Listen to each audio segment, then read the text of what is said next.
സംസ്ഥാനത്തെ ആദ്യ മെഡിക്കൽ കോളേജും ആശുപത്രിയും സ്ഥാപിച്ച് 60 വർഷം പൂർത്തിയാകുമ്പോഴും മാനേജ്മെന്റ് വിഭാഗമില്ലാത്ത ഭരണനിർവഹണത്തിന് കൃത്യമായ സംവിധാനമില്ലാത്ത നിലയിലാണ് സംസ്ഥാനത്തെ മെഡിക്കൽ കോളേജ് ആശുപത്രികൾ.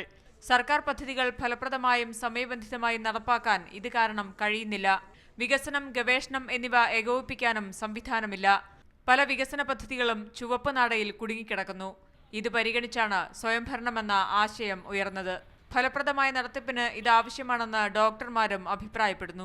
ഇത്രയും വലിയൊരു ഹ്യൂജ് ആയിട്ടുള്ള ഇൻസ്റ്റിറ്റ്യൂഷന് ഒരു സ്വയംഭരണം അത്യാവശ്യമായ ഒരു സംവിധാനമാണ്.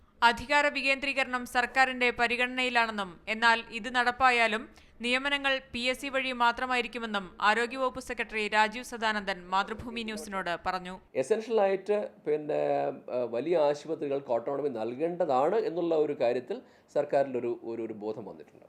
എങ്ങനെ ചെയ്യും എന്നുള്ള പ്രപ്പോസൽ തയ്യാറായിക്കൊണ്ടിരിക്കുന്നത്. അതിനുവേണ്ടി ഇന്നത്തെ സംവിധാനങ്ങൾ പലതും മാറ്റേണ്ടി വരും. അവിടെ ഭരിക്കുന്ന ഡോക്ടർമാർക്ക് ഭരിക്കാനുള്ള കഴിവ് വേണ്ടി വരും, അതിനുള്ള സപ്പോർട്ട് വേണ്ടി വരും. ഈ രണ്ട് സംവിധാനം ഉണ്ടാക്കാതെ കൊടുത്തു കഴിഞ്ഞാൽ അത് ഗുണത്തെക്കാൾ കൂടുതൽ ദോഷം ചെയ്യും. ഏതെങ്കിലും ഒരു മെഡിക്കൽ കോളേജിൽ പൈലറ്റ് പ്രോജക്റ്റ് ആയിരിക്കും സംവിധാനം നടപ്പാക്കുക.